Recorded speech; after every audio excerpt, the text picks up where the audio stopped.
Kilo mo mona neige ndenge nini ekangi mutuka donc la difficulté tozokuta nango na mosalo yango donc eza basécurité.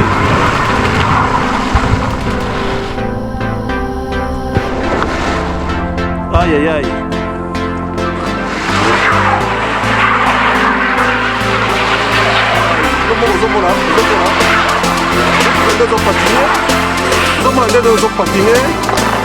What is that? They call it Full Power TV. Patron ya Full Power TV. Ah, yango wana pièce unique.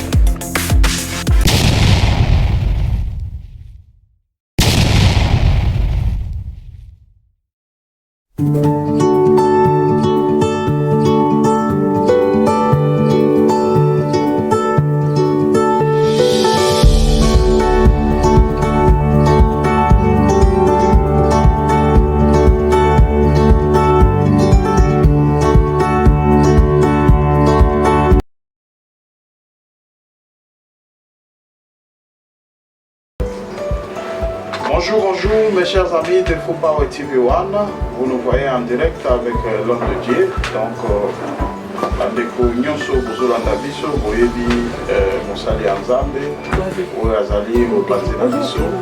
En tout cas mes chers amis, balobi tolela na bandeko oyo bazokolela tosepela bandeko bazokosepela lelo likama ekwei na kati ya libota ya papa na biso oyo azali mosali ya Nzambe.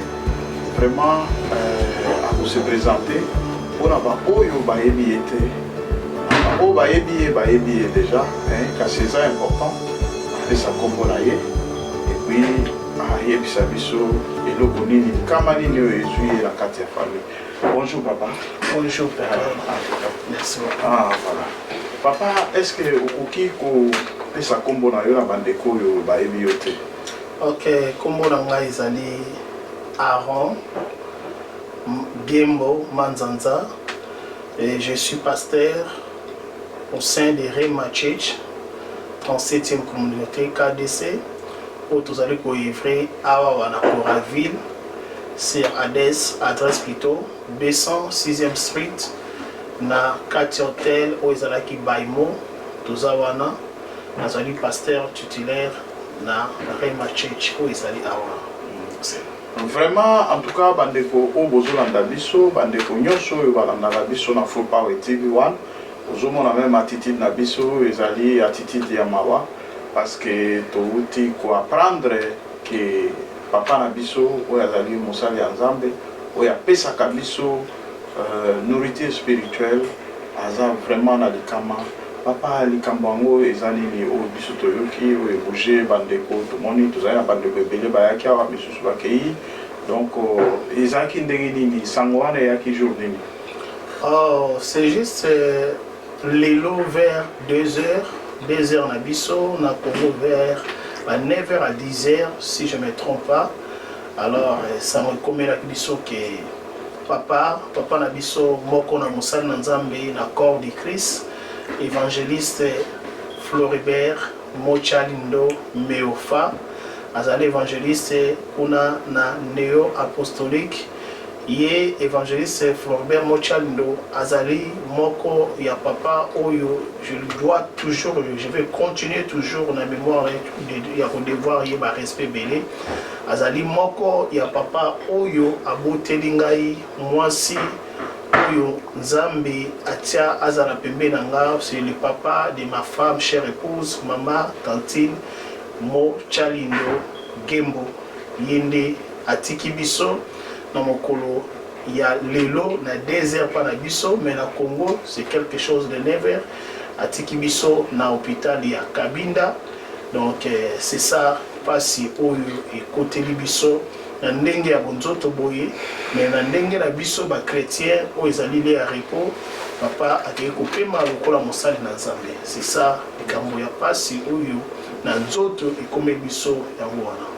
Papa, en tout cas vraiment et puis si pasi bandeko bozolanda toujours tourner émission oyo mosali ya Nzambe aza vraiment très abattu parce que oyo vraiment azalaki papa na ye vraiment tozwa moi batam moke ya kosolola par rapport ya papa azalaki vraiment na ba penchant mingi côté à papa, donc comprenez un peu son émotion parce que ezali eloko oyo vraiment et touché mon attitude ndenge azali très affaibli na forcé ekutuke tout ça la moi message pour bandeko ou bayeba kité bayeba.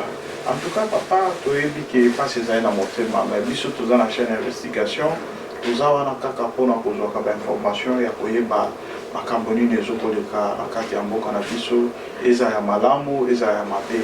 Est-ce que koloba ke papa atiki biso vraiment papa abelaki? Oui, papa abeli makasi, vraiment abeli makasi. Alors malade wana ezwi mwa ntango molai mais nzambe asalaki ngolu akoma bien. Alors ya kokomaki lokolo epesaki epasi lokolo ezalaki na pota. Alors tomekaki kokende na ye na centre ya bandicapé pour c'était prévu bakata lokolo wana mais bamédecin bamoni ke non moi bakata yango ezali te ezali jusque na pota wana mais infection ekotaki il faut batraiter yango. Alors ndeko continuer kotraiter yango ozwa pansement pota mosusu ebimaki wana ekomi mpe kokauka nango et voilà ya kosalaki barechite mosusu ya kosalama bakendeki na l'hôpital na lemba et kokaki so na niveau na bango te yango atransfere bango na Kabinda ndenge à partir ya kuna nde akei kozongisa molimo epai ya papa. En tout cas merci papa vraiment motuna mosusu ezali ke toyoki awa ke papa azalaki mosali ya nzambe oyo abanda ekoivre na église nini et puis titre nini azalaki nango na kati ya makambo ya bozambe? Il y a vraiment, là au moins, je vais donner un témoignage pour lui maintenant, pour dire que j'ai toujours témoigné ça de son vivant. Je pense que auprès de vous, j'ai témoigné papa là. Avant que n'arrive na Moussala Wasali en Zambé, le papa Floribert Mochalindo, c'est un papa Oyo. Azwa kinga lokola un enfant adoptif pour naye nazalaki bukilo naye te comme on dit. Donc azalaki papa Oyo lorsqu'il a appris et il a compris que je suis orphelin de père et de mère et après ça kinga pende espace na motema naye a traitanga lokola mwana lokola bana mibale aboti bana mibale kaka ya mibale c'est kika ainsi que na dibaba les restes wana bana ya basi. Alors moi la koma ki lokola mwana ya misato na famille wana Mochalindo.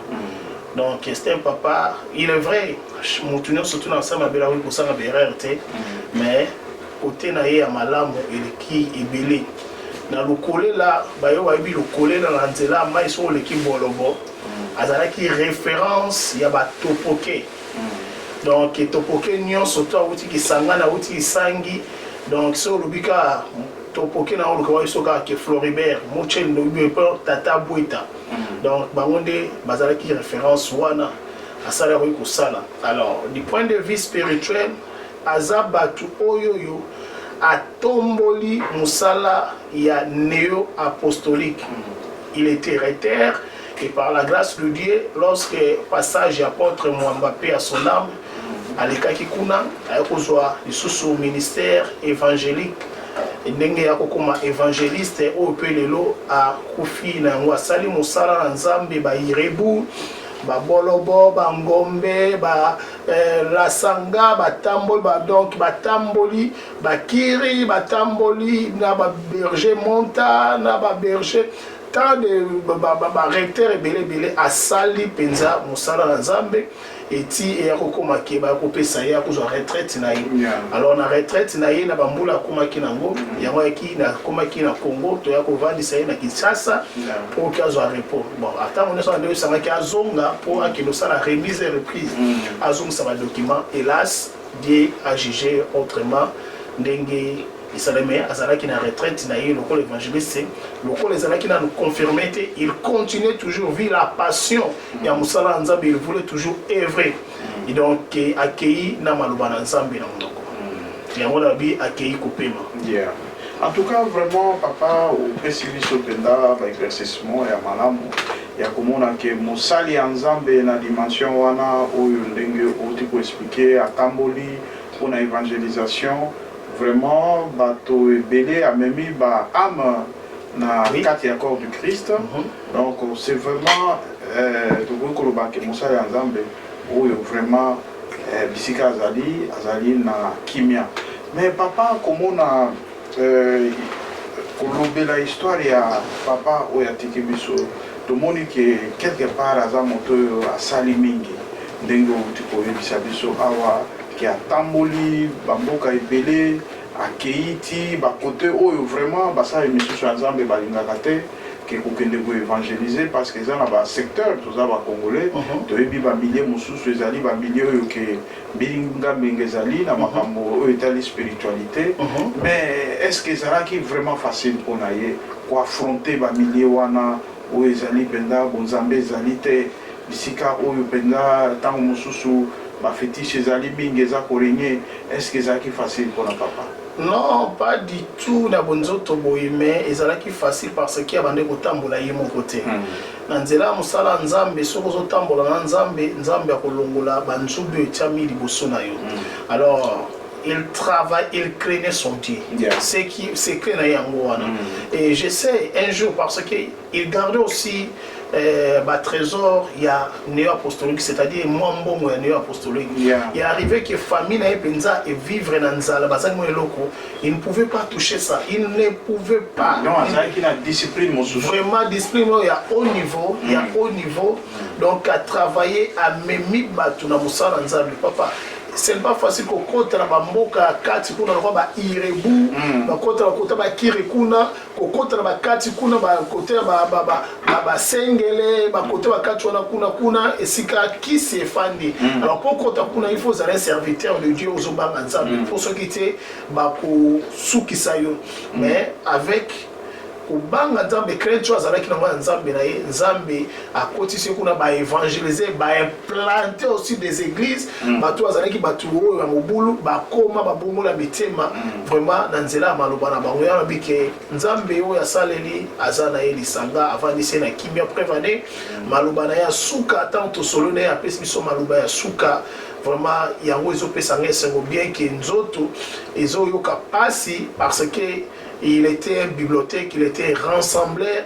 Donc au monde en aïe, azali oyo, azako exopté penza mité ma batusi que dit, mais nous avons décidé autrement. En tout cas, merci papa. Merci papa. Nandenge utiko pesa biso éclaircissement parce que mosali nandenge biso tolobaka toza na chaîne d'investigation oyo ke to pesa kabino ka ba information réelle.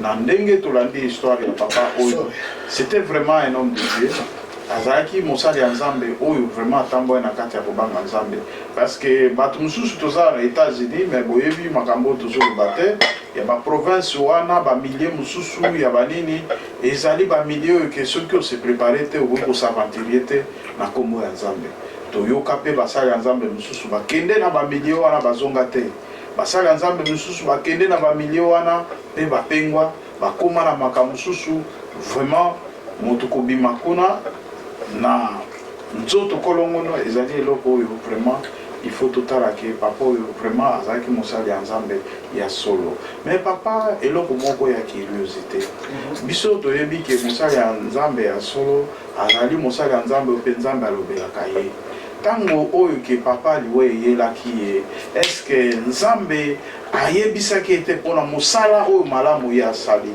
oyo ya kosauve baama na bisika oyo olobi wana est-ce que nzambe balobi ke nzambe azali juste est-ce que akoki koprévenir mosali na ye te koloba ke mosali na ngai nga mpe nazokobenga yo en tout cas namoni ke osouffrir mingi nabenga yo est-ce que nzambe mpe alobelaki mosali na ye? Bien sûr que oui, bien sûr que oui.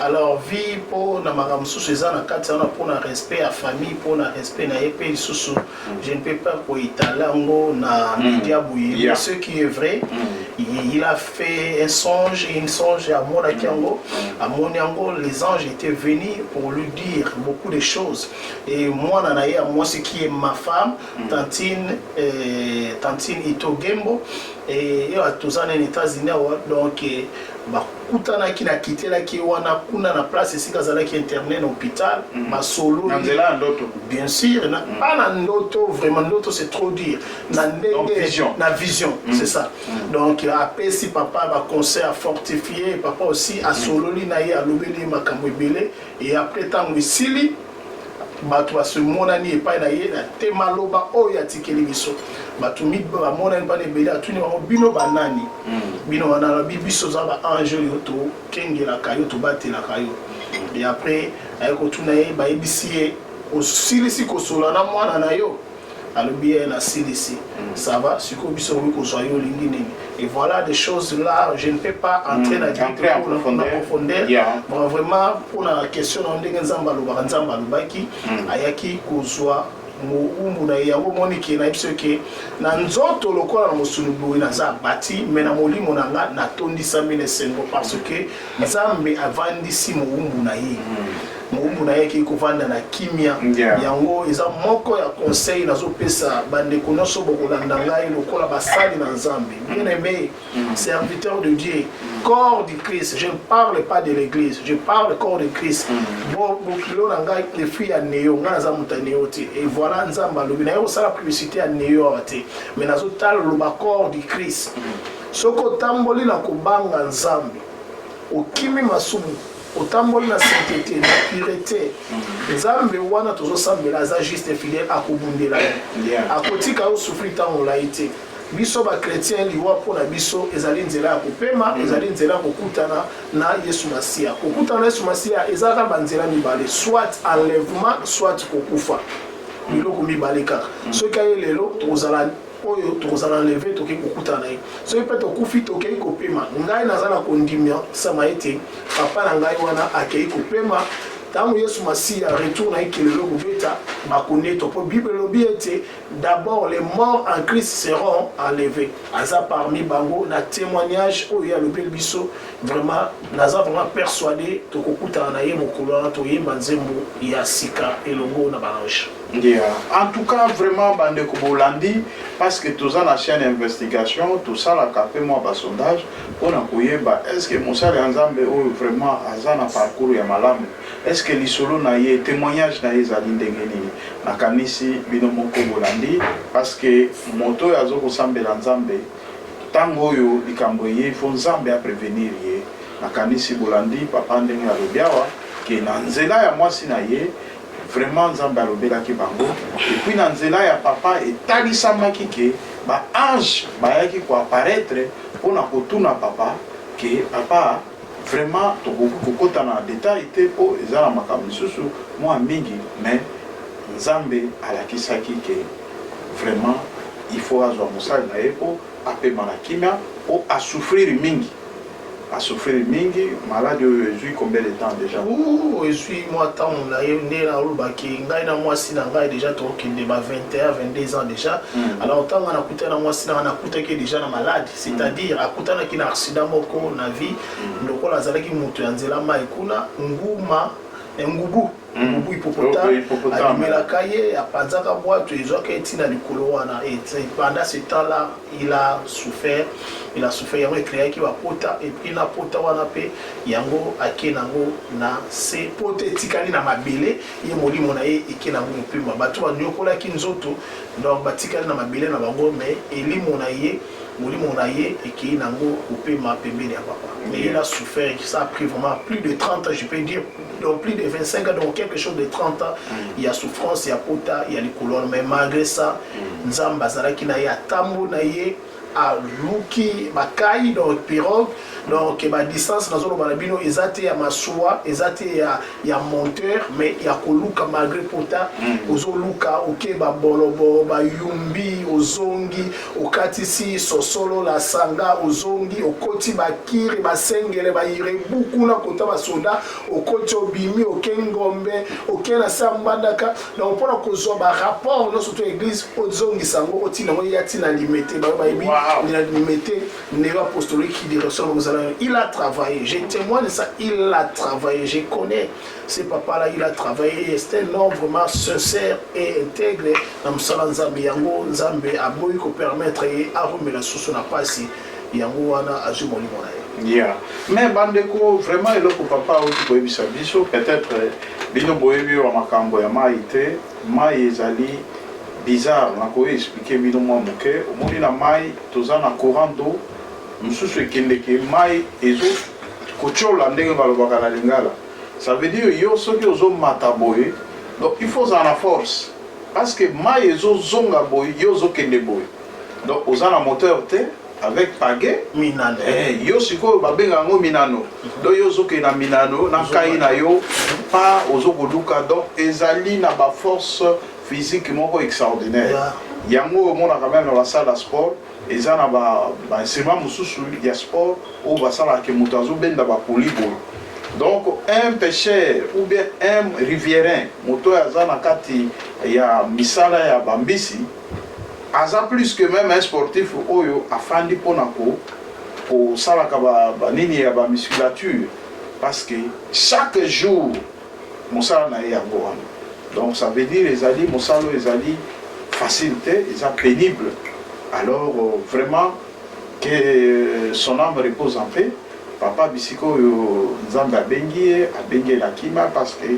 tozwaki déjà avertissement ya baange oyo balobaki apesaki papa choix et bamoni ke papa boyi koumela na kati ya pasi te d'où il fallait vraiment récupérer papa bokomona mpe photo na ye tokoaffiche de façon que bomona ndenge nini makambo ezali. Je pense que photo toza nango peut-être awa bokomona yango vraiment malamu mingi te mais nakoaffiche yango bien na nini na caméra donc de façon que vidéo tokotia omona voilà ezomonana bien je crois papa ye wana bozomona ye donc chère annonce azali lisusu na biso te bandeko nyonso oyo bakolanda biso boyebaka ke papa aza lisusu na biso te nzambe azwi molimo na ye donc papa message nini oyo kopesa parce que nayebi ke yo ozali moto ya bato pasteur Aaron Gembo azali moto oyo ayebani azali moto oyo vraiment papa ya mabota ebele na likambo oyo ezwi yo message nini oyo okopesa na bandeko oyo peut-être bayebaki te parce que bandeko balobaka ke makambo mosusu eleka na États-Unis bato bayebaka te et Dieu merci aye kosala ke chaîne na biso ezala en place mpona kovéhiculer info de façon en temps réel de façon que bato oyo bayebi te bayeba situation ndenge ezali parce que chaîne na biso ezali multidimensionnel ezali ka suivi awa te balandaka biso na Afrique partout Europe ainsi de suite donc message nini oyo okoki kopesa ya makasi na nzela ya liwa ya papa. Ok, étant la personne ou atiki biso serviteur de Dieu et nous sommes aussi dans le service naïe Bible lobby qui est tolela na bao bazali kolela vaut mieux aller na maison ya deuil qui est kokende la maison ya festin. Alors et vous permettre biso était toujours maté ya ibele ata bate biso te komona kaka kolalisama ya moto ya tiki biso donc yo moko bali kote ya ki lobby alobela ki na ngande na sibino ke to sola ki na yi donc ils en a être suprême moko oyo a récupérer souffle na yi donc lobby tango ko koma yo disposition na yo ozala nini devant mokolo yango wana tu te prépares comment pendant que tu allez se présenter dans la maison dans le moment funéraire il faut se poser les questions sur le comité est-ce que es-tu prêt c'est ça un grand message es-tu prêt alors pour le corps de Christ donc Nzambe aza malamu na oyo asali pa otikala malamu nous sommes à la maison sur 218 10e Street, na Coral Ville, nous sommes à la maison. Jusqu'après, vous rencontrez ceux qui toujours news et à Congo. Et puis, tu peux informer, tu peux panzana, tu peux panzana, tu peux nandaku. Alors, espérons que l'élo vers 0h, la mission 6h, nazozwa déjà information tokobimisa ebembe tokokunda tokolala tokopanzana. Je pense que les lobbies vous serez aussi communiqué à travers Full Power TV dans les réseaux sociaux vous allez communiquer. Donc conseil na yo ko sala biso malamu yo muto yebani na mama tantine yebani église corps du Christ, je parle église corps du Christ, conseil na yo ekozala bien kolendisa wana ekozala bien. Nzambe nanga apambola mutu nyonso tu oyo azali ko souhaiter biso ba venir surtout ba condoléances et ça va vraiment droit au cœur. Vraiment nous sommes flattés na façon na bino vous allez ko fortifier biso na présence na bino dans le message na bino. Vraiment nous sommes flattés vraiment et que la famille Gembo apesi bino merci belé vraiment. Présence dans UCP Singaï, vraiment c'est ça ce que je peux dire pour le moment. Yeah. Vraiment merci homme de Dieu, Nassio Bolandi, Moussa Yazambe, il y a petit programme par rapport à Nini, tout programme et à Malamu lobby parce que les lots déjà sur la ma famille au bazar en Afrique au baquet ça biso quand même parce que biso tout dépendre de la Bango parce que nous autres on est allés dans Congo alors Bango va couper sa biso programme ndenge va fixer kuna. Comme ça, à partir du programme Moanande, on peut et permettre biso que, à niveau des États-Unis, tout me capé, Yamba Bandeko, tout fan moi moké, on a fait sa makasi, n'a pas na biso, ou ya salimi la carte état, de façon que tout peut ça y makasi, parce que tout le monde est très abattu, au monde tango libala ya bosembo, otolobaka libala ya bosembo, tango ezui moi c'est ezui mobali.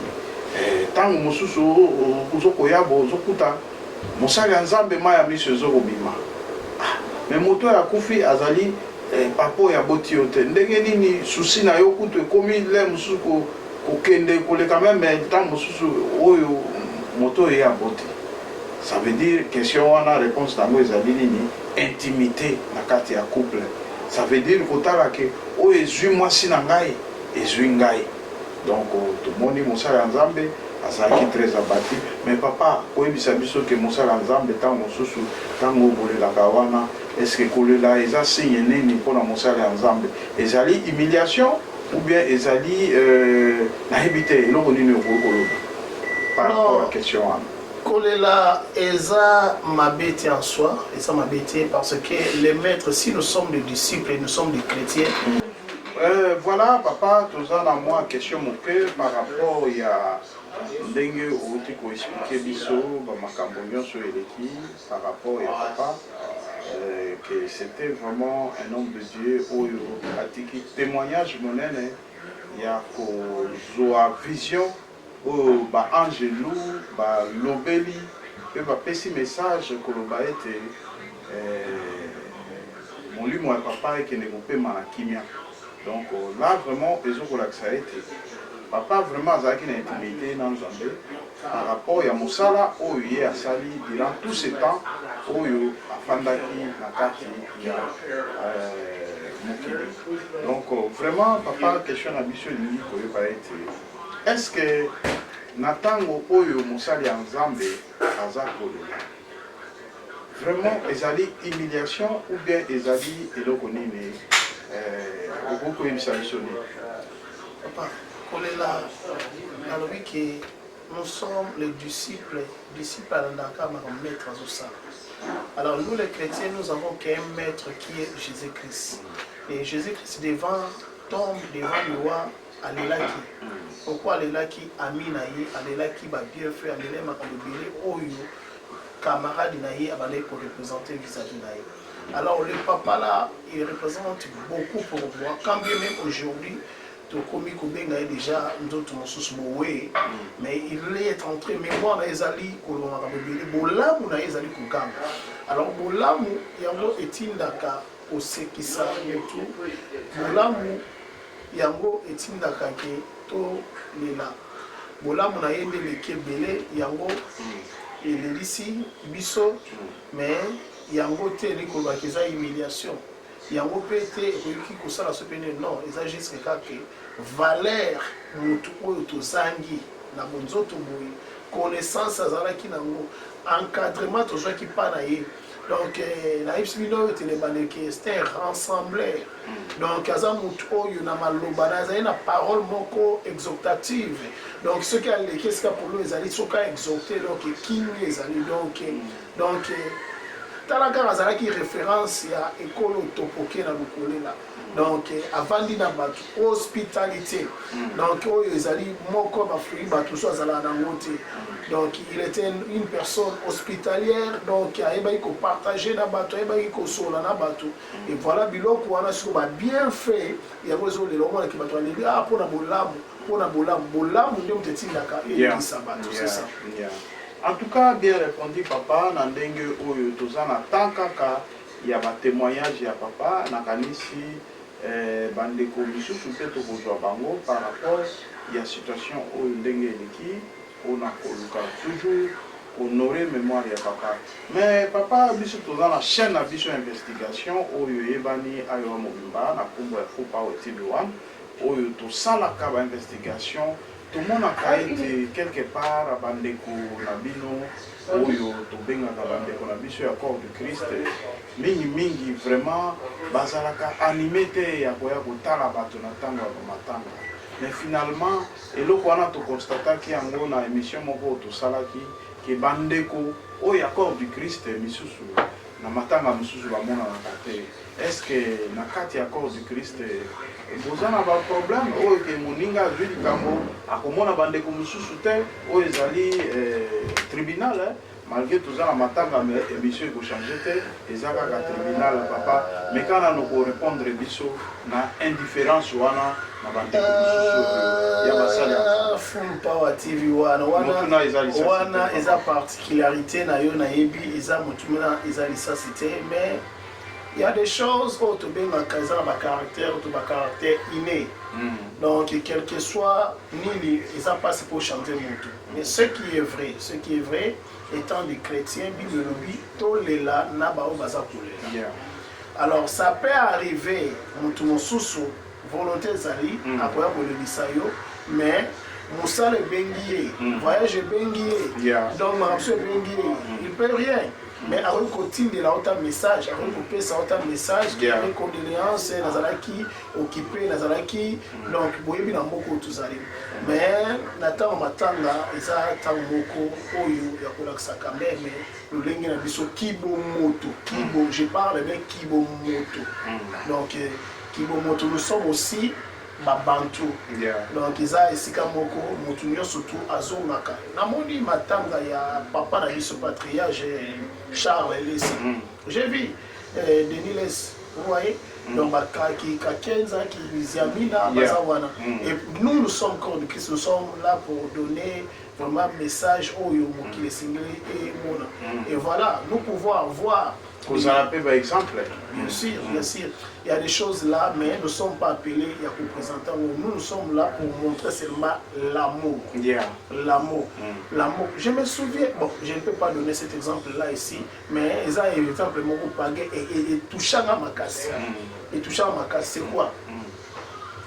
Weranson, aboya mbongo ebele oyo didi kinwani aposa ye mpona kobikila kobeta na mariage na ye na Amida. Pourquoi pour na bolingo na ye ya ndeko na ye. Voilà. Vous voyez, eza message moko ezala fort. Ça veut dire que ndeko na ye musicien ou bazo kosala na ye bazalaki na bakoma pe ba camarade. Donc atali nanu intimité na bango. Et nous les chrétiens nous sommes appelés à montrer aussi des choses comme ça. Donc papa, pour ne pas, au moins le pied est très important. On a papa aussi pour faire ces exemples on a relaxé que bandeko to benga la mokili baza quand même na bomoto. Pourquoi pas na kati ya bateau yo ba usala nzambe. Na éviter na bongisi question na yo parce que tango yo lobi boy, ce qui te expliquer en malamu te bateau ba transformer en makafu. Non, je n'ai pas dit pas comme ça, comme vous venez de dire, qui est Bandeko à Moki, Bazar Bomoto. Là, c'est vous, donc lui qui est Bandeko à l'église, Bazar Bomoto. Brève année, il y a un moni, s'il vous plaît. Vous voyez, il était là. Bazar Moki, il était là. S'il vous plaît, l'homme de Dieu. Merci. Motu les a dit ça, c'était. Et comme il dit ça, donc, Tokozonga Kuna, mais ce qui est comme il dit ça, c'est au moins une réaction à dit ça, c'est. Donc, Motu n'a pas vu ce qui boit. Au moins, tango petit exemple à ouais, na JB, l'homme de Dieu, pourquoi yo que vous pouvez ça exemple wana. Yango ngala zongi sima. On a pour faire voir mon kiliki. Exemple l'homme de Dieu a pesi ezali justement moi Valère Moko et Batamaki na kati action wana. Ça veut dire que bandeko oyo to benga bango o bazo sala ba musique profane. O ba benga musique mondaine.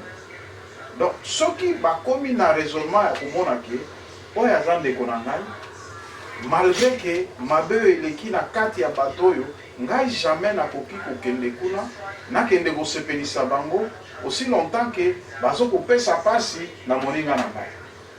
Au moto est en la place, vrai ou faux? Il y a un qui bon moto sali te papa bon moto sali et ceux qui parlent bango te prévané na zolo ba loko eza récemment lelo ito sala pour la patriarche papa na biso Charles Lessi son jeune frère Denis Lessi il a antécédé ezali na bato yebi mais prévané ba vandi esika moko na kolela papa ya on biki na matanga ezala esika to donc pour dire que mon ouais ana monguna te oui. Donc c'est ça. Donc pour dire que nous sommes des Bantous, nous sommes aussi tous ça qui vont montrer la moralité, il faut ça là. Donc nous sommes des chrétiens, nous sommes des chrétiens, nous sommes appelés à enseigner toujours l'amour, nous sommes des exemples et ambassadeurs du Christ. Donc comment nous allons prêcher l'amour? Comment non? Mais papa, au moins il lobby, nous avons ensemble. Quelque part au colligateur au fait ça passe na baninga pour tout le monde que au pakola mafuta mingi na ba réponse na yo de façon que makambo pene mon ana clair c'est mais biso to na chaîne d'investigation to kende ba matanga bebo bilongi wana to sali plus de je ne sais pas moi plus de vidéos au to sali bilongi wana ezaka empêché donc bango bazan empêchement moko à vie oyo ke empêchement ezalaka kaka bilongi ya kotanga donc finalement amour na corps du Christ ezali wapi? Non, pas du tout. Papa na ngai Willy Bikoli Full Power TV na kola ko pesa exemple c'est eza lokola ngai o surprendre biso na ndako na matanga non oza na temps yango comme biso bali comme so baza na tante to ebite sila ni bazali bazala pe na ba chaîne na bango ezalaka na donc na ko ko batie bango ba système biso te donc eza par rapport à programme, par rapport à temps, les comme ça, on va occuper, ni n'azali qu'on parle ma foot donc tous en horaire mon côté. Donc cela ne veut pas dire que local angai pasteur na matanga alors quand du Christ nous surtout par programme azala qui na ngo batika ngo ka pour na matanga. Il y a des ceux ils vont venir, il y a des ceux là ba SMS na ba tina message non voilà et toujours qui tente au commentaire botobengi pour les élèves. C'est toujours comme ça. Donc c'est pas tout le monde, c'est pas tout le monde vont venir. Non, non. Il y aura toujours des chambres comme ça, empêcher, c'est toujours. Sauf que le là, papa.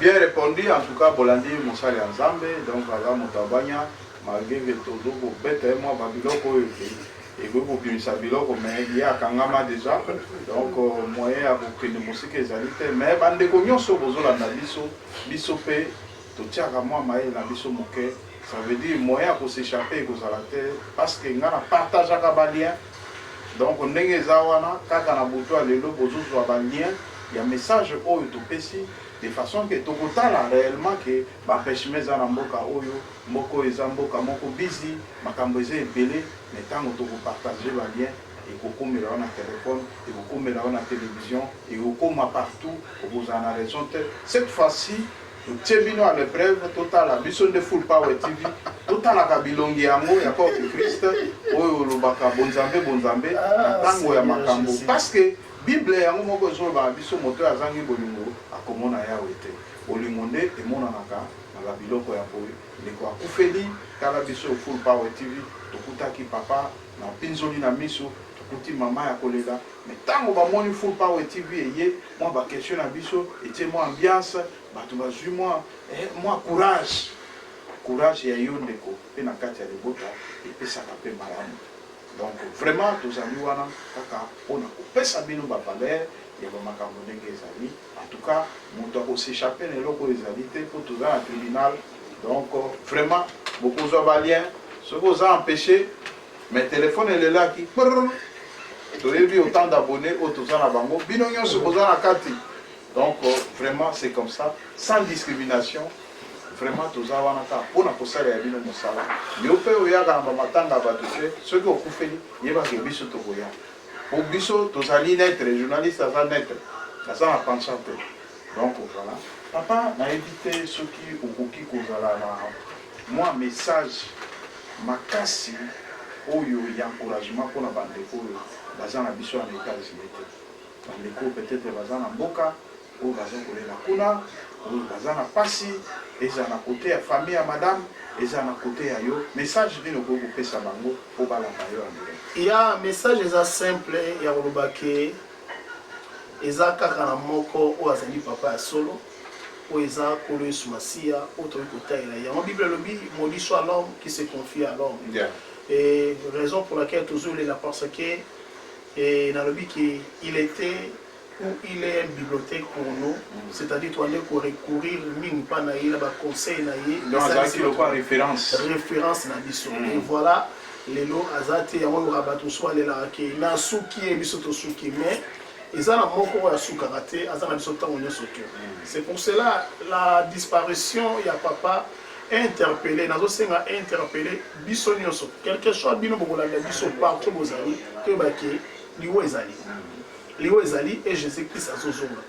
Alors, tobongisa etambola biso. Es-tu prête? Es-tu prête?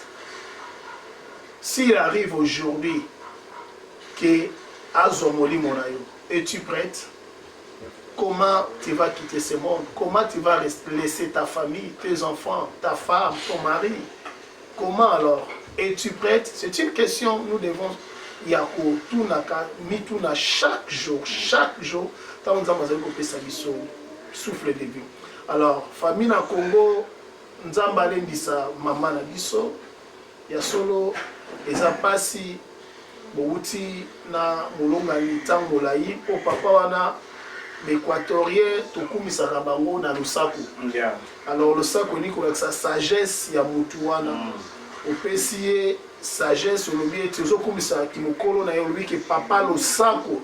Alors tant on se demandait kopesa papa losako, il me répondait toujours mibale malamu, c'est-à-dire que mibale malamu lelo nga nazangi mutu moko aza pembeni na yo akosunga yo. Donc ce qu'on peut c'est sur losako alobi ke nayebaki te. Voilà. Nayebaki te pour ne pas vous interrompre nga mpe naza moto ya balosako yo okopesa nga losako moke losako papa we nga nakei yo kolanda okoki kocontinue.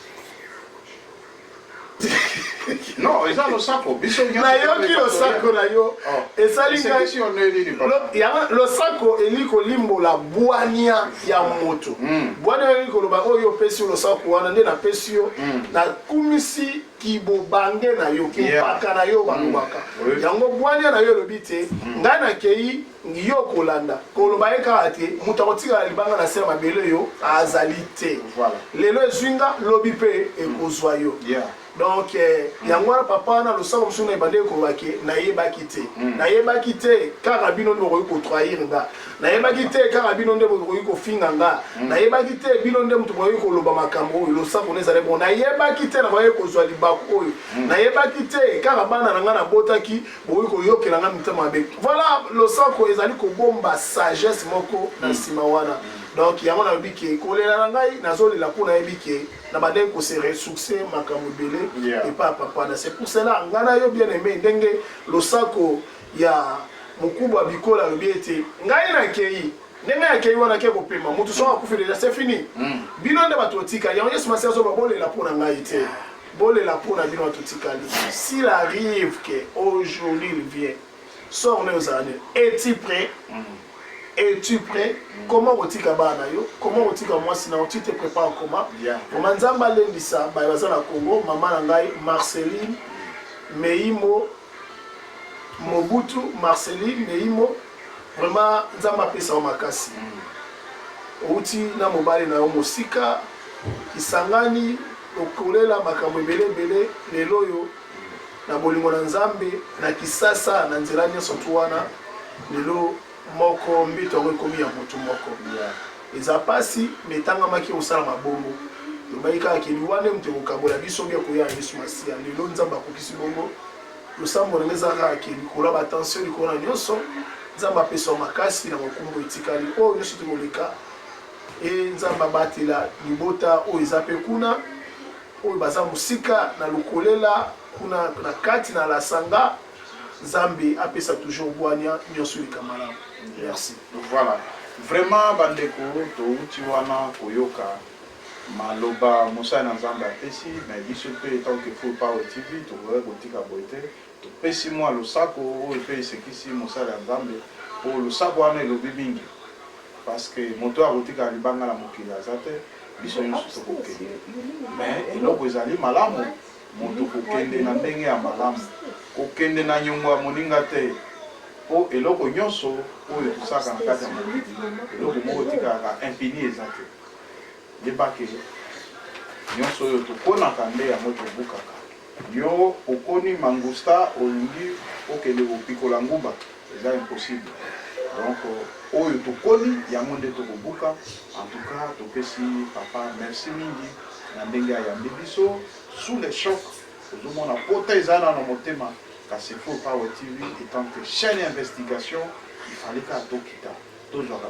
information yo ndeko yo tango zoga matanga olingaka te ke batuna ba question est-ce que totuni question wa baninga batomboki te zonga na nzela parce que tribunal eza wana ta yo boya biso tokotuna ka ba question ti oko répondre pour les tribunal en tout cas bandeko nyonso bakolanda biso ezala na France ezala partout dans le monde o bopesa biso confiance en tout cas toza wana kaka pona kopesa bino ba réalité ya bisengo na biso ya mawa na biso ndenge nini tozalaka na États-Unis boyebaka peke na kati États-Unis toza pe unité yango tozoluka komema o malembe malembe po tokoma po unité pena ezali pena malamu pena makasi te mais Full Power TV azoluka kaka atia bandeko nyonso ensemble de façon que totambola na ndenge oyo ekoki vraiment nakanisi ke émission oyo ekosekolisa ndeko moko na moko bino mpe bandeko botonda na baraison kaka na butu oyo bozozwa notification ya message oyo tokotala bino ponga moko na kotala mpo na pointe déjà namonaki paster moko bidongi na ye na bamatanga presque nyonso nakendeki natie déjà na liste na kati ya tribunal nabi papa yo fanda nani wana tokotala bino soki oza na Congo c'est bon oyo aza wana États-Unis ndeko na bino ye azwi likama tolingi tomona mpe boya komona ye kopesa ye courage esalaka malamu vraiment tribunal liso na biso eza likolo na bino merci tokozwa mpe bandeko mosusu à la prochaine papa nayebi te soki oza na mbote ya kopesa quelques personnes oyo peut-être bandeko na yo bacollègue de pasteur oyo bazali na Afrique du Sud oyo bazali na Congo nayebi te yo oza moto ya bato eloko nini koyo vraiment mbote mingi na révérend Bishop Kizola Motima mon père merci na maloba otindeli biso na kati ya groupe merci beaucoup nzamba mona yo merci beaucoup mbote mingi mpe na bandeko oyo mpe bakufeli ndeko Charles Lese ndenge atiki biso bandeko mosusu papa Thomas Lokondo o bikolo pena ezalaki lokola épidémie lokola fléau moko boye oke ba grande tête ekwei donc vraiment soki okoki kopesa mpe bacondoléance na bandeko wana nyonso mpe kozala malamu donc yango nazongi na losako na lisusu losako donc yo okei nazongi na losako na yo apesa losako mosusu kasi napesi yo losako te maloba olobi losako abi moto ya manzaka abanga mokosa te wana deuxième Lusaka. Ok, na sepela qui na liboso ngana ki yo pour Olanda. Donc eza kolobake to se préparer. Bao batiki biso patriage Charles Lesse papa na biso lokondo bakei basala ipe musala bango na sema mabele oyo ngoga yo koki.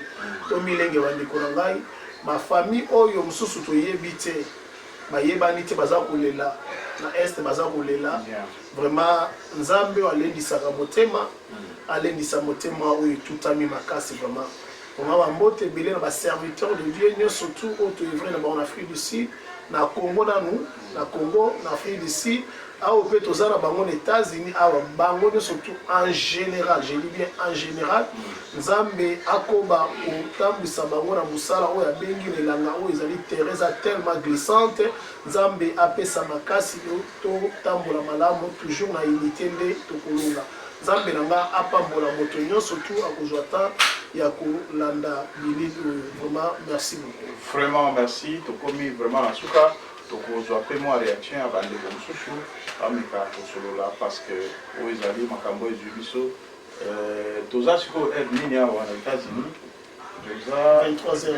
toza 23h18 ça veut dire que kolela na ndeko etali aire te biso toza 23h toyebi ta nini toyokende te toza wana mpona kopesa toujours makasi na kati ya famille oyo ezali famille na biso donc vraiment il faut tozala wana kopesa bango makasi po ezwi bango ezwi biso Pasteur Aaron azali moto oyo quelque part azali moto ya bato ngai nakotémoigne kaka oyo ngai nayebi ye bandeko mosusu mpe bayebi ye na ndenge mosusu mais nayebi ke aza moto ya bato papa ya bana ebele aza moto oyo ntango ayoki oyo na likambo nayebi te na kati ya bafamille na biso ntango mosusu tozalaka bato modele wana te moto akotika meme mosala aza meme prêt ya kosabsente na mosala po ya kosunga ndeko aza na difficulté vraiment papa koba kaka na ndenge oyo nzambe soki omoni mpe bitumba mosusu nzambe azobundela yo par rapport ya dette morale oyo ezokotika na kati ya mitu ya bandeko vraiment topesi yo vraiment botondi mpe makasi nzambe abatela yo okende liboso na ministère oyo nzambe apesi yo. Merci papa. Merci beaucoup. Vraiment. Excusez nga napesa mbote moko papa na ngai oyo auta kopambola nga révérend Mobatu Lama ezali bénédiction oyo abisi ngai ki ye moko ayelaki nga ndenge esalami mpe na bokilo na otokufa ye moko ayeli ngai aye kopambola ngai mpe apamboli nga prie mpo na ngai abike mosala na ngai ya suka yango na esali vraiment révérend nzambe osaleli soki azwi yo osopamboli nga deja likambo ya te révérend Mobatu Lama révérend Mutondo basali na nzambe nyonso tu wana na kisasa wana papa aboti ngai biso na kisasa na molimo na assemblée de Dieu KDC wana avant ye taboti biso wana nde toye kokende Afrique du Sud tosali musala elongo na révérend bishop Izola Mutima oyo atie biso maboko kokoma pasteur ndenge toye kokoba na mission nzambe atili biso awa vraiment toza na parcours molai vraiment na musala soki nzambe akopesa biso maloba mokolo mosusu mpona ombela parcours tokolobela yango esika tokotila mosala ya tokolobela papa oyo ezali chaîne na bino à tout moment donc tokolobela yango parce que mosala ya nzambe il faut mpe azala na source papa molimo azangaka te oyo soki mosala nzambe papa molimo aza te ekomi lokola extraterrestre tokolobela yango. Merci papa tokomi na suka tozwa mpe bandeko mosusu baintervenir. Merci, à la prochaine. Merci. Mes chers amis, Full Power TV1, donc toujours Koko Bakaka na kati ya ba réaction oyo ezali famille ya pasteur na biso Gembo, pasteur Gembo, donc oyo azali vraiment moto ya bato na kati ya eta oyo tozali na Iowa, bango bazali na Coralville, donc ça veut dire toza na Iowa, donc bandeko nyonso bayebi awa toza na kati ya résidence ya l'homme de Dieu, le pasteur Aaron Gembo. Oyo bomoni awa tofanda pembeni ya se présenter. Bonjour. Bonjour. Yo zana ni pona kati ya famille ya kombo na ngai eza Jocelyn mwana liboso ya Aaron na mama Tanzania. Yeah. Bomoni oyo azali fils aîné ya pasteur Aaron Gembo. donc kombo na Jocelyn kombo ya mboka ezali nini mpona oki ke yo ozwaki mpe kombo ya kombo na nga ezali ya mboka likilo ndekelo gembo likilo. Voilà yo nde oza mwana liboso bon par rapport bon mwana oyo baoprécise ngai ozoyoka ye lingala na ye eza mwa compliqué donc bango depuis Afrique du Sud yo obotami na Afrique du Sud ou obotami na Congo nabotama na Congo okende nde moke na Afrique du Sud na âge nini oke Afrique du Sud bah 12 ans 10 ans something like that Oui. Bon, voilà, comprenez. Donc, moi, je suis 8 ans en Afrique du Sud, mboka anglais. A outé en mboka anglais, a eu quoi à l'issue na poubelle et anglais aux États-Unis. Donc, bano lingala les a passe, bangoka ka anglais n'anglais. Ceux qui ont mon lingala wazolo bana pour tenir rigueur, parce que azo mundana ndeko, moi message les gars, bandeko oyo bazana Congo, nanini, balanda, ba comprendre, négatif, ba comprendre tout ça. Bana nde toza butu bana balali misusu tango tozolo bawa bazo kita donc comprenez un peu ça donc voilà mais na likama monene oyo awa na kati ya famille oyo papa Aaron Kembo on a kufi azana mtu akufi za mama papa ya mama Tantine papa nae mo Floribert game Floribert mo Chalindo wana penza grandpa nanga wana na anglais grandpa nanga grandpa donc eza lokwa grand-père Koko donc toujours ça la gaga tout translate en parce que il y a ça trop anglophone donc il faut comprendre malgré azo lo bandeng wana bisiko yo à lobby en anglais ngana ko yebisa bino na lingala est-ce que comment na grand-père oyo atiki yo etant que moi na liboso eloko nini oyo ya souvenir ya mabe oyo o sentir na liwa ya Koko na yo o sentir nini to anglais beta loba anglais papa ko translate ango malgré azana sima kuna. It was a really terrible news. Ezalaki sango moko ya pasi. We received it. My parents mentioned like 2 a.m. we received the news. Sango ane komi biso vers 2h du temps tout sango komi. So as the first child, I couldn't react like I couldn't react bad because I have siblings looking at me. Ya na koyo kote mate po na bandaki kutala. Kote mate na.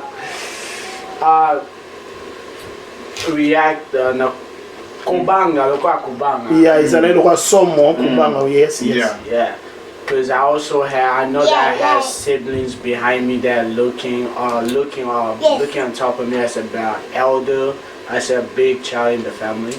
Yeah lokola mona liboso na famille izalelo lokwa makubanga liboso na ngai. Me and my grandpa, we didn't talk that much because I was mostly close to my grandma from my mom's side. Yeah, yena Koko ne mobali basolo li penza mingi penza te ande ko sola mingi na Koko ne mwasi. Yeah, to hear that news is really it's really hurt my heart because I couldn't take it. I couldn't take it because we didn't have that communication going on. Donc lokola na zwaki ta mingi ya kosola na ete koyoka news wana akufi donc izalaki pasi mingi na motema na ngai koyoka yango. Yeah, vraiment bolandi mwana eza pasi ya komona vraiment eloko ya ndenge oyo parce que mwana oyo ozo komona awa yende azali mwana liboso na kati ya famille Gembo aza à peine 18 ans. Oui, 18 ans. 18 ans autour de ça 18 ans mais azali mwana oyo azali vraiment mature oyo ke tango bandaki mwa musala alobi te nakoki kofanda boye te salaire na ye ya liboso akamati asombeli Koko na ye costume salaire osapesaki prémisse ya mibale yango prémisse na bonzambe apesi yango epa mosala ya nzambe papa abenir ye mwana afande abi te oyo napesi na papa eza pare ya nzambe kasi nakokanisa mpe source kote baboti bautaki akamati aye kopesa salaire na ye ya mibale mpona kosombela papa na ye costume wana ekendeki oyo bokomona yango na bilili oyo mwana moke tous les deux côtés bakoko nyonso tu ya na makanisi ya mikolo misusu kuto baza na lisage ke ye baza na makanisi wana te ozokomona manière nini mosala ya nzambe aza koencadre bana na kati ya bonzambe na kati ya koreconnaître baparent na kati ya koreconnaître bakoko vraiment akabolaki te de parents nyonso moto na moto azwaki eloko na ye vraiment mpona komona acte wana osali ke osombeli koko ya mobali costume oyo vraiment alataki tomoni yango na bilili azalaki fier costume kitoko et koapprendre ke koko aza lisusu te émotion na yo ezalaki nini par rapport à ça et puis en plus de cela ozalaki mpe na baprojet mosusu ya malamu mpona koko eloko nini okoki koloba nde olobi tonasonga sasala na nga liwa ya mibale na ntina ya bakoko koyoka to listen to this news koyoka sango wana ntango ekomeli biso it was really tragic ezalaki pasi bed mabe mingi na matoi mawa pasi mingi I had a lot of plans involving my grandpas, nazalaki na makanisi ebele baprojet ebele mpona bakoko na ngai especially my grandma, because as my point of view I spent a lot of time with my grandma. That's why ndenge nalobaki nazwaki ntango mingi na koko na ngai ya mwasi I wanted to have like more communication, FaceTiming, to talk like daily with them. kosola na ye mingi nazala na mutala kozwala ne ntango mbele ya kosola na That was one of my thing that I wanted to do in the future. ezalaki moko ya makambo oyo na bandeki kokanisa na lobi oyo bandeki koya na future. But to hear this tragic, to hear this bad news that he passed away, just I couldn't take it. Donc koyoka sango akei donc nakoki kosupporte yango te donc moyena naloba donc moyena supporte yango ezalaki mpenza te. Bien, vraiment comprenez son émotion et ça facilite vraiment bomona mwana na âge à 18 ans pour réfléchir boye tango zomona éducation ya bana oyo kotambola na bango na kati ya bonzambe. Vraiment je vous assure mes chers frères, mes chers papas oyo boza na kati ya bonzambe to orienter bana na biso na kati ya bonzambe mwana oyo par rapport à âge na ye aza koassume ba responsabilité na kati ya église azali vraiment na kati ya ben ya kati ya bonzambe na se bozolanda oyo ezali ba réalité ya kolakisa bino comment bana ya basali ya nzambe bakoki kose comporter mwana oyo aza modèle ngai naprochaka famille oyo nayaka nayebi famille oyo tozali na kati ya famille à tout moment quand il y a des événements. En tout cas vraiment félicitations na moboti ya mwana oyo mais vraiment je plains oza yo mon côté ozali na kati ya famille Gembo oza combien, il y a combien des enfants dans cette famille? Those are 5 ba biso nyonso mwana liboso Jocelyn Gembo moi oya mibale leki na nga mobali Flori Gembo na misak leki na nga ya my sister, yeah. Clavi. Yeah, moi aussi, hein? Voilà, ma sister, moi aussi. Yeah, anglais, ça qui vient déjà, papa. My second sister, Joala. Moi aussi, Joala Gembo. My last, the last child of the family, Emi Gembo. Yeah, Oyasuka, Emi Gembo. Emi Gembo, nde Oyasuka. Vraiment, message nini okoki ça va camarade na yo parce que les camarades na pe ba kolanda biso faut pas TV wana comment que vous avez éprouvé vous avez la situation quel message tu peux lancer à tes amis? I say thank you because I have received a lot of voicemail, a lot of email, a lot of texts. Napesi merci pour ete nazwi ba message ebele bato atinde biso ba audio ba email ba message ebele na pelobi merci. I thank them for the support with supporting me and my family through this tragic moment. Merci pour ete bo soutenir biso na moment ya passe oyo famille na ngai. I want to thank you. Merci merci. Vraiment. En tout cas, vraiment merci. Vraiment courage. Nous étant que des papas, nous t'encourageons. Vraiment au Kenya Liboso. vraiment tokozwa lisusu mwana mibale de façon que apesa mwa badena hommage na koko na ye. Ok, merci. Voilà mes chers amis, bozokomona bana nyonso bazoleka oyo baza bana ya famille moko ya pasteur na biso papa Gembo oyo sikoyo tozwi eza mwana ya mibale parce que tozosala tokomi déjà 23h tokende vers 0h, donc ça veut dire bana misu baza ya kolala, donc ça veut dire que bana oyo baza na souci baza na pasi ya komona kopedre koko na bango vraiment ezali pasi. Bonjour. Kombo nani oyo lisusu oyo nazoloba awa nde lisusu somo ye anglais na ye nayebi te na kokoloba nini ye kutu oyo ya mokolo boyoki anglais azokobeta oyo ya ye eza compliqué ye aza lokwa noir américain toyebi te akoloba anglais ya modèle nini bino moko kolanda yo mais finalement bon tokosala kaka émission. Kombo nani? My name is Floyd Back Gembo Mochalindo. Ah, boyoki te? Kombo na ngai ezali Flori Bet Gembo Mochalindo. Ezali kombo ya koko na ngai oyo auti kotika biso nga nazali ndoyi na ye. Voilà. Donc oyo aza mwana ya mibale. Donc toza pe na ya misato alamuki ye mpe akoleka akoloba eloko, donc eza badena hommage bana bazokopesa na koko na bango. Bon, yo pona koyoka citation ya koko ndenge akufi esaki yo ndenge? I was hurt, you know, because the day that he died, we had a game, like a soccer game. I invited dad and mom to come. I invited my parents to come and watch me play the game. Then I received a message from dad saying that my grandpa was very sick, that we will be receiving a call soon. But after the game that I played, a soccer game, when we came home around 2 a.m. we received a phone call that my grandpa had passed away, my twin. He passed away. I didn't want to act, I didn't want to cry in front of my younger sisters, because, you know, I have to. Comprenez son émotion, hein?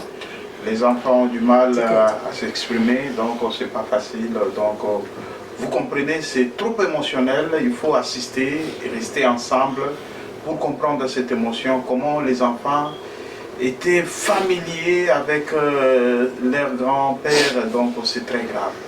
Ce sont des émotions, donc comprenez, donc voilà. Nous ne pouvons pas continuer à interroger les enfants par rapport à ça. C'est horrible, donc c'est une histoire vraiment très très très difficile. Vraiment, il y a des larmes aussi. Donc, bana mike, bakomaki na niveau, il y a qu'à réfléchir plus loin par rapport, il y a grand-père Babango, émotion ezawa ezate. Ceux qui tozo sala, biloko ezakaka justement parce que ça moussa na biso. Il y a qu'à communiquer bino, oui ba ke biso pe na États-Unis nde to fani combattre.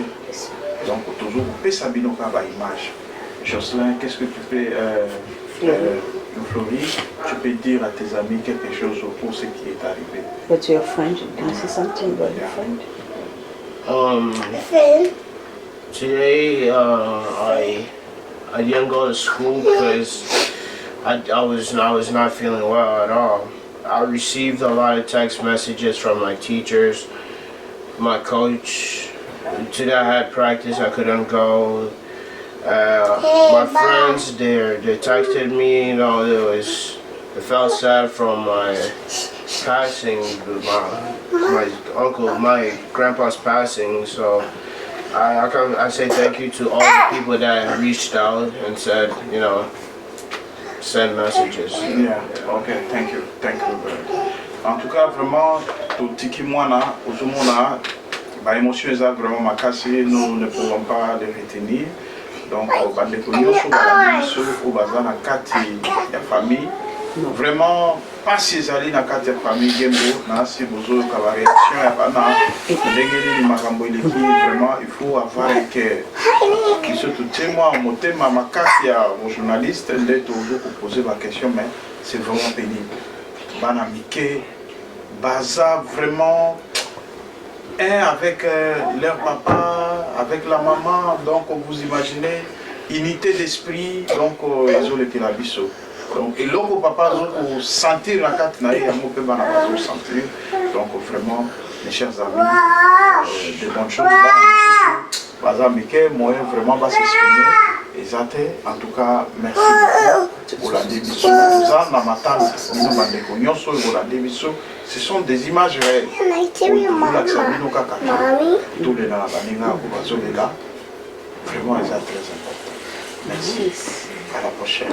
Tozobenga isusu oya misato vraiment il peut aller à la charmante il y a za courageuse vraiment yende anglais parce que oya botami awa Afrique du Sud abotami na bon talaka mboka anglais donc abotami na Afrique du Sud donc il peut na lingala eza mawa na mekana no ta mususu parce que bino kuna na Afrique olandaka lingala bonjour. Bonjour. Kombo na nani? Clavi Gembo Musikambilia. Ya, kombo na yo nani Chusuloba? Clavi Gembo Musikambilia. Ya, Clavi Gembo Musikambilia. Donc yo kuluba nini pona ndenge tango oyokaki makamba nkoko ndenge akufi oyokaki ndenge yesake ole. Mommy was crying a lot and it was really emotional to mommy since that's her father, but it's sometimes normal because some people can die from their age, but they're going to a better place. They're going to see their father, but you know soon you're gonna see them because you're gonna get old.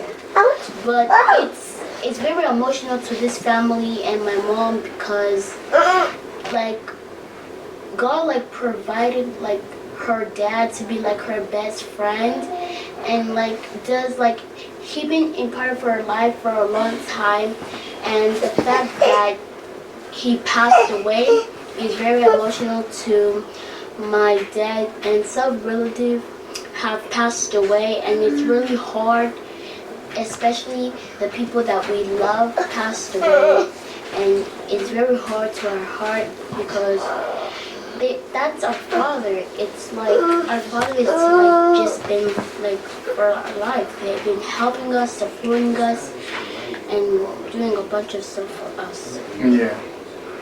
Vraiment, bandeko, Olandi wana, anglais ya bana oyo, eza anglais ya makasi, makanisi, bakoki ko interpréter biso, eloko mwana lobi, eza pasi émotion.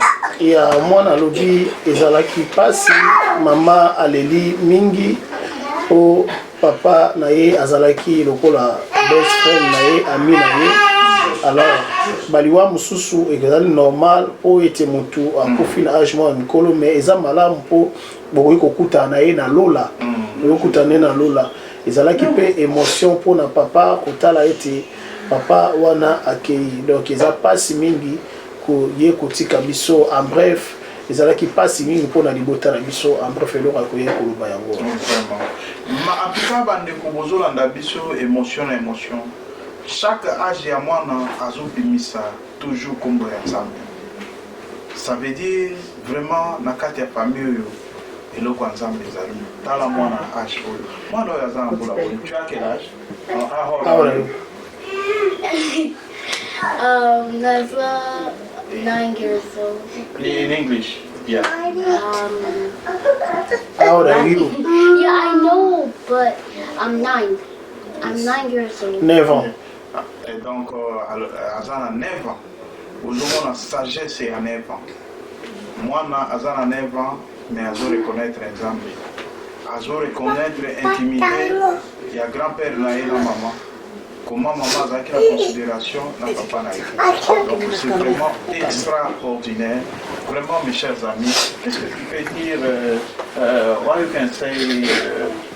qu'est-ce que tu peux dire à tes amis par rapport à Say something to your friends. Can you say something about your friend, about that funeral, about your grandpa? I'm really thankful for the people that reached out to my parents and told us, because if my mom didn't know about it, it's not going to be good. I'm really happy that my mom had a chance to be with her father since she was born. I'm happy that he's like in a better place and God is like taking care of him. And I'm really happy that he did everything and sacrificed for my mom and helped her and all of that. And I'm really, really thankful for everything that her dad did for her. And I'm really thankful for some of the people who showed us what's happening and the information. I'm really thankful for that. Ok, moi nalobi alipesi merci mpona baoyo nyonso to basupport biso, apesi su merci po ete nzambe apermettre papa wana akende atekike na ye moko, c'est-à-dire nzambe azwi responsabilité ya kovandisa ye na kimia. Merci po na ndenge nzambe apermetaki papa wana azala agarde mama oyo na vie na ye ndenge akoli. Merci na nyonso oyo yo nzambe asali kopesa mama lokola papa. Donc apesi merci na bayo nyonso bayaki ko support biso na maloba na ba conseil. Donc merci na merci yango moi na Vraiment, en tout cas, mes chers amis, c'est toujours la émotion sur émotion. Vraiment, vous avez malgré tout ça, émission. Donc, il y a des larmes qui coulent sur nos yeux, mais toutefois, que faire? Les Anzela et Bissonyoso, au père de Rebaboti, moment difficile, et ça facile. En tout cas, Bissonyoso Bandeko la Bisso, Obolanda la Bisso, il y a Faux Power TV1. Donc, toza na matanga et pas ya papa na biso à Ronguero. En tout cas, tu la bonne adresse. Ok, nous nyonso ya ko likapo na ko pesa moi courage la famille oyo ndenge ya ko assister au ya au fandi la bandeko. Donc, pesi bango ko remonter bango moral et ça la balance. Donc, vraiment, tu komi na suka mais Koba les sous comme sous Koba sa réaction. Merci, à suivre.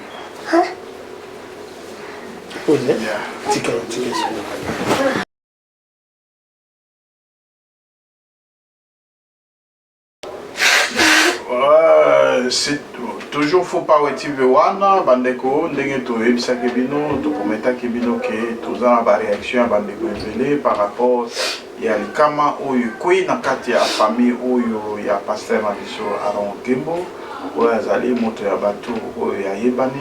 En tout cas to moni pe mama oyo afandi pembe na biso kotuna ye. Mama, bonsoir. Comment ils ont dit maman alors maman kasi maman Maman Claudine Nyangole.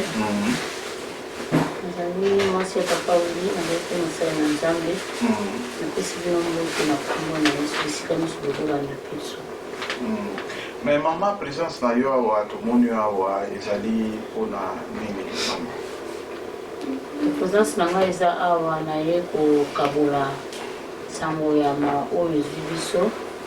Papa na biso papa ya mama tantine wazali mwasi ya mosali na ye pasteur Aaron. Donc ils ont quoi père pasteur Aaron perdre le quoi beau père na ye et mama tantine a perdre le quoi papa na ye nettoyer a pona ko kabula mawa et on va ensemble.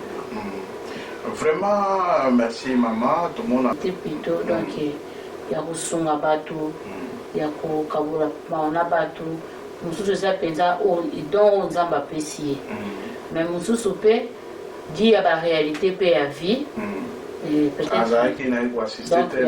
azalaki na ye vraiment na comment est-ce qu'on dit na bizaleli wana te mais nde ka tolobaka ke vie mpe koki kochange motu donc baréalité bamakambo ebele donc epesi ye motema wana ya koassiste bato. Donc ils ont ya ko bato musu bazanga ya botama bato musu pe bazanga ya botama. Ok. Mais toutefois, maman, na kati ya corps du Christ, Bible ezoloba na biso ete tolela na bao baza kolela, tosepela mpe na bao bazosepela. Mais na ntango misusu oyo ke tokende na bamatanga ozomona ke bilongi ya bato baza kobengama basali ya Nzambe eza rare na matanga. Baimpression na yo nini ezali par rapport ya biloko wana parce que todeplora yango mpe na Full Power TV ya komona ke ntango mosusu bandeko na biso oyo ya corps du Christ baza vraiment na makambo motema ya koasiste baninga te na ntango ya baliwa na ntango ya makambo bilongi eza ya kotanga ezalaka di ya kwa par rapport a kwa mama okoyebisa biso nini. Bon, bible ezoloba na biso tosepela na bao bazosepela tolela mpe na bao bazolela mais nakoloba ke ntango mpe tosepelaka mpe na bato nyonso te eza mpe na bao mpe bazangaka. Donc mpo na ngai na kokondane mpenza te parce que nayebi te pourquoi bazalaka te toyebi te peut-être etombaka bato mosusu baza occupé mosusu baza na temps te eza mpe na bao mpe bayaka donc tokoloba kaka ke moto mosusu aza informé te moto mosusu mpe aza informé baza très occupé mosusu mpe aye te bon bao bayaka tomona bango tokoki kokondane vraiment te kote wana. Mama motuna mpe eza lisasi te toza na kati ya tribunal oyo ezali malgré tozwi matanga mais matanga ekoki kolongola nkombo ya tribunal te donc okomona ke bino mpe basala Nzambe ntango mosusu bopakolaka mwa mafuta na makambo soki balobi na makambo etali le corps du Christ pourquoi bopakola mafuta wana? Bon ezali mutu moko mpo na ngai nalobaka ke corps du Christ eza lokola ndako na biso eza na mwana moko te oyo ata mpa na bango balali nzala ata mpa na bango eza sali te ata mpa na bango ezangi eloko boye ya motuya amoni mpa na bango akoki kolula epa baninga mais epa na bango ekosikalaka epa na bango aussi longtemps nazali mwana na kati na corps du Christ nakoki kosambwisa corps du Christ te même si s'il y a un petit problème ou bien eloko moko ya mabi ezomarche te nakoloba ngo na bandeko na ngai kaka na kati na corps du Christ tokoyeba ndenge nini ya koloba mpe kobomisa mais mpo na kobebisa koloba mabe en tout cas wana nga naponaka yango te. Sikoyo tolobake ndenge olobi wana mabe ezali oyo yo olingaka koloba te mais olobaka ngo na corps du Christ. Donc tolobi na sens nini corps du Christ ezali motu eza Yesu maboko makolo ezali biso ezali ngai ezali yo ezali ndeko mosusu donc cela veut dire que soki ndeko moko na kati na biso asali mabe nakosambwisa ye à l'issue de tout le monde te nakoluka ye na osola na ye oleke na ya koloba ngo motu nyonso ayeba ngo. Biso etant que des journalistes tokoki koloba problème eza te. Bon bino bokoki koloba mituna eza ya bino me biyano mpe eza ya biso. Voilà, merci. Mais sikoyo ntango oyo tomonaka ke toyebi ke mokili mboka oyo eza busy bato nyonso baza fatigue makambo eza makasi mais ntango oyo ke tomoni mbala moko ndeko ya ye te mbala mibale ndeko ya ye te mbala misato mine mitano motomba sambo mwambe limbwa zomi azokoya te tokoloba kaka empêchement yango eza ya vie ou bien ezali manque ya volonté. Bon nga nakoloba nanu ke yo ozali journaliste yo oza kotuna biso mituna biso tozoyana na yo kasi nga mpe nakolukaka tunu motuna estce bamatanga nyonso yokendaka? Matanga nyonso oyo nga nakendeke bato babengaka biso po tokouvrir pepenema mais na bamatanga mingi bilongo eza ya kokonte nde eloko oyo tolobi yango wana.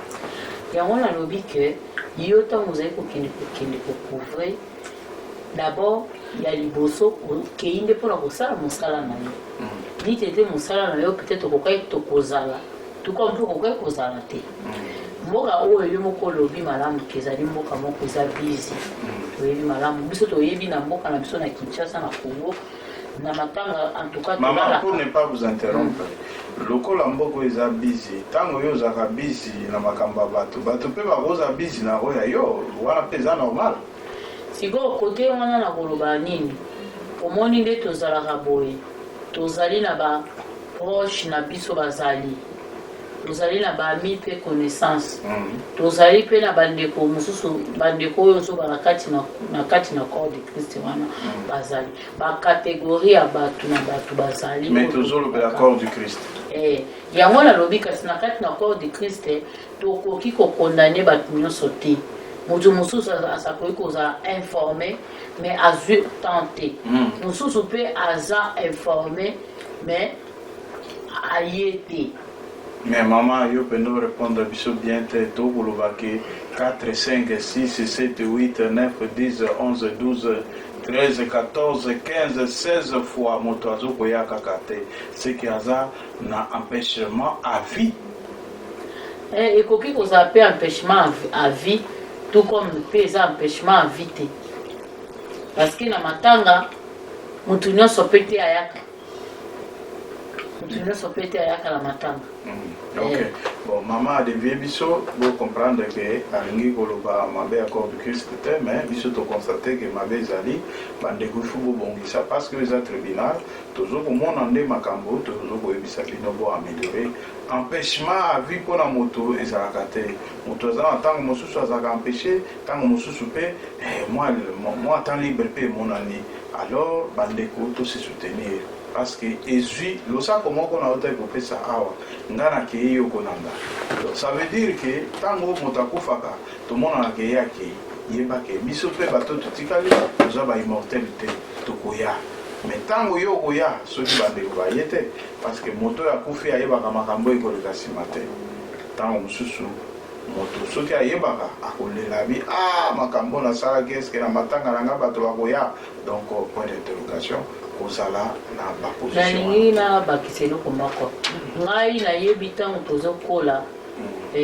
tozali komona ozoleka na nzela ozokende classe matanga moko ezali na quartier bayebisi yo te ke otelema otala mais otelemi na propre volonté na yo mpona koasiste ndeko ezalaka eloko ya motema yango wana nazoloba ke moto akoki kozala mpeshe tout comme akoki kozala mpe empeshe te lokola mama ndenge olobimaka motema pardon nga nde mituna eza ya ngai donc baquestion ezali ya yo donc lokola tolobi ke eza makambo ya motema ça veut dire ke toza na bandeko mosusu mpe na kati ya corps de Christ mwa motema mabe parce que likambo ya motema te okomprendre ngai te matanga eza bisika ya mawa tozala wana oyebi moto akufi te oyebi ye te omona ye te mais ozalaki kutu koleka tomonaka yango mingi parce que na mboka mondele eza mpe rare na bamboka na biso oyebi ndenge ezalaki kozala mabe échange ke ozoleka oyebi ye te mpe okoti otali mpe ovandi monisi moki okei oza na ntina te ke otya présence ke bakolo matanga bamona yo pourquoi matanga ntango ozoloba ke bolela na baoyo bazolela cela veut dire porte ezali polele mpona motu nyonso asepeli kokabola mawa na ye na bandeko donc motu oyo azwi tan akoya oyo mpe azwi mpe tan te akoya te mais porte ezalaka polele ozomona nazoloba na sens wana oui to comprendre maman elingi oloba ke koya na matanga ezali obligatoire te mais ezali eloko moko ya malamu ya kolakisa bolingano wana bandeko po mokolo mpe koyela yo bandeko mpe bakoya na matanga na yo mowei soki bawei bamonaka moto mosusu akoki kokamwa ke na vivant ya moto otikala komona etulu mpo ya bato baye na matanga te me na liwa na ye ebele ya bato baye soki bawei bamonaka babi nazalaka nde na bato boye bato nde boye bayebaka ngai mosusu aza wana ye kaka mpona ntango okufi donc eza eloko moko ya motema moto amoni ke na esika wana eza sangwa mawa bayebanga te ngai naki okabola na bango mawa ake akabo tozali komona mpe na Kinshasa batie base moko wana bato bazotya bambongo na bamatanga ezalaki mais omona mpe bato mosusu bazalaki mpe na makoki te mais na quartier bato batie bambongo mpe mbongo esali likambo akundi mpe bato tomona yango donc eza eloko moko ya motema eza eloko kutu ya kobelela te eza eloko kutu ya koloba kaka koloba te mais biso mpe tokomi awa na civilisation ekomi makambo ya baenveloppe moto akamata $5 atie na enveloppe aye kobwaka amoni ke bon moto mpe amoni ngai te nyonso eza contribution mais ntango oyo ozokotia mpe mwa eloko otia mpe mwa eloko malamu mpo esunga ndeko bapratique wana misusu elekaka mamatanga eza malamu te yango moni nalobi ke ezali kaka tozozonga kaka eza likambo ya motema voilà tomona bato mosusu akufi mbongo akokunda ye eza te batie panier na quartier mutu moko aye kotia mbongo ebele ayebani te aye kaka na mbongo na ye bamoni kaka panier efimbi mpe mutu atie mbongo wana atikali mpe koloba te kenga moto natiango mais atie kaka mbongo mais bato mingi bazali komona lokola tomoni $100 boye seke eza kaka papa oyo abimaka na mutuka na kwe wana ekoki kozala mpe ye te peut-être moto obino bokanaki te atia mbongo wana me atie donc moto kaka alati kaka kitoko bayebi kaka oyo akozanga mbongo te ok eza mpe ye te tukomeko kozala donc ozomona eza likambo ya motema donc soki mama merci mpo tokoki koumela na eloko wana te yo ozalaki te tozwi batémoignage ya bana awa par rapport ya makambo ya koko na bango bana basala témoignage ya pasi ya komona ke vraiment na kati ya libota ya basali ya nzambe oyo bino bozali eske comportement nini oyo bana bakoki kozala nango etanke bana ya baserviteur ya nzambe par rapport ya attitude na bango par rapport attitude parce que tokoki kotangela okeke makambo eleki awa parce que ozalaki te oyo mwana liboso azwaki barésolution ntango azwi mwa eloko ya salaire na ye ya liboso akamati apesi yango epai ya mosala ya nzambe mpo abeyiri ye deuxième situation ya bino baboti ya papa na nga bazali nakanisa bango asombeli koko na ya mobali costume asombeli oyo ya mwasi bilamba batindeli bango par rapport ya ndenge wana yoko ekoloba nini ezali vraiment oyo tolobaka na lingala bwania na français sagesse ya malamu kohonore baboti ahonore moboti na ye lokola moboti me lokola nzambe parce que moboti na ye aza mosali na nzambe ahonore nano nzambe mpe ahonore mpe baparent ya baboti na ye donc ezali acte moko ya malamu po opesingeli mpe na bana na biso mosusu bayebana kolanda yango ezali vraiment acte moko ya bien vraiment mais mama eloko oyo tokoki kozonga na nsima par rapport ya message oyo tozwaki mosali ya nzambe oyo azali bokilo ya paster Aron Gembo oyo atiki biso oyo ke paster Aron apesaki quand même mwa biographie moke ya papa ndenge nini parcours na ye na se na moi misala oyo asalaki oyo emonani et puis kokoma na suka mpe nzambe alakisi na vision ete papa atunaki mosala ya nzambe amoni vision ebimeli ye koloba ete nzambe ye moko alingi adeside ke akende kopemisa ye na kimia eske message wana mpona yo ezokoloba nini mpo nzambe alobaka pamba te d'après yo message wana elakisi nini bon d'après ngai elingi koloba ke yango nde etalisaka ke toza ya mokili te ntango bible ezoloba totangaka bible mingi lokola bato mingi batangaka yango lokola journal azotanga yango lokola résumé nzoka eza maloba bomona mpe maloba oyo ya solo véritable donc toza ya mokili toza na kati ya mokili mais toza ya mokili te donc bomoi na biso ezodépendre na makambo eza ya mokili te ezodépendre na nzambe na mokili toza kaka lokola baenveloppe ya pamba donc papa azalaki mosali na nzambe nzambe amoni ke mosali na ye abeli mpe atungisami mingi asepeli ke mosali na ye akende kopema yango wana nzambe ayebi na kobenga ye na mboka na ye biso bana na nzambe tokufaka te tolalaka nde pongi topemaka donc ntango nzambe amoni ke ngonga ekoki oke kopema mpona kozela ozongi na yesu masiya. Mais maman tango ozoloba ke biso banzambe tokufaka te topemaka olingi oloba nini en terme clair mpo bandeko bacomprendre parce que ntango moto akufi biloko nyonso ya nzoto esarete me yo olobi ke apemi donc okoki koexplike yango nini mpenza na ndenge oyo ekoki mpo bandeko bacomprendre. Bon, l'homme a dans 3 parties. Nous avons le corps, l'esprit et l'âme. Le corps, ezali nzoto oyo toza nango elati elamba nande papa osimbi microbo. Et esprit na biso ezali nde oyo esimbami na nzambe. Et âme na biso yango ezali bisika wapi toza kokanisa malamu, bisika wapi tozokanisa mabe mpe bisika wapi toyokaka baposa. Donc voilà bisika âme na biso bisika ba evandisami na âme ya moto. Alors nalobi bongo pourquoi que biso bana nzambe tozala nde na repos. Pourquoi? Parce que tant le roi Saül a acquis qu'on consultait magicien pour azongisela lié Samuel à Solana Samuel parce que Nzambe alinga le sous azaki le sous kolobela été pour Samuel pe azaki na bon monti.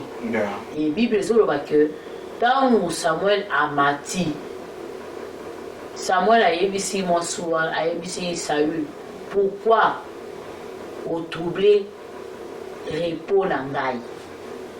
Donc tant que tolobaka ke nake kolala na se reposer ils ont repos.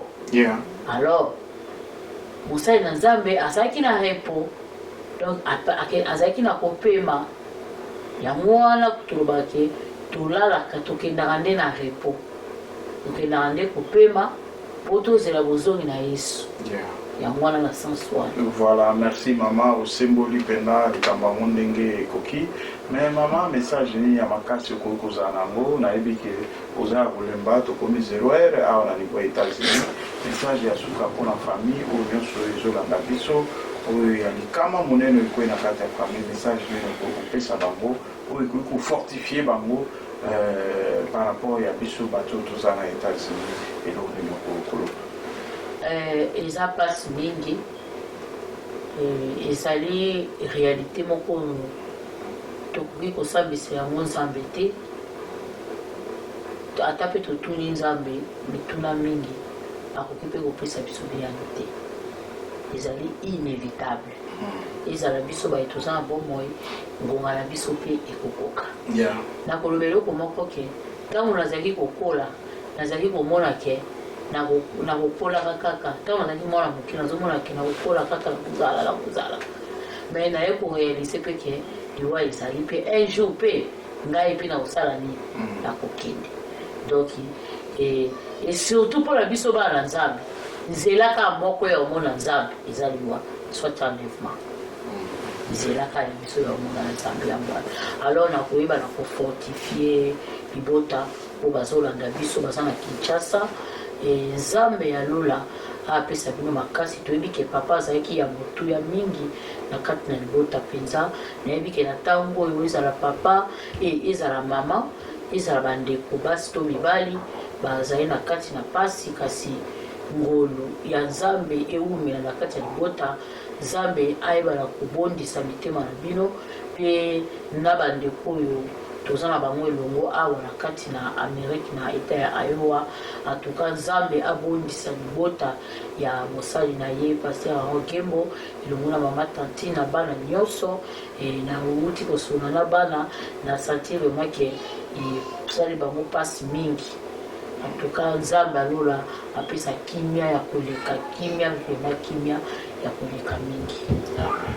Ok, vraiment là, Touti Kolanda, Moussali Nzambe, donc évangéliste Claudine Bikoli, donc Oyazali, Molonga Inanga, Oyazali, Moussali Nzambe, Tango Tozo Kosaba émission, Tozali toujours dans la famille chrétienne, mais éthique na déontologie et Moussala Biso, et Zoko Senga qui quelque part Tozala connaître, tout pose ma question au Ekoki, de façon que bino nyonso bandeko bolandaka biso bomona te ke baparti pris bapenchant ezali en tout cas kombi na suka ya émission na biso oyo toyaki osalaki descente na émission tribunal mpona koya kofandisaka ndeko kofandisa ndeko na biso ezali papa ya molimo ya bato ebele na kati na awa mpona kotalisa bino makambo nini oyo eleki na kati ya libuta.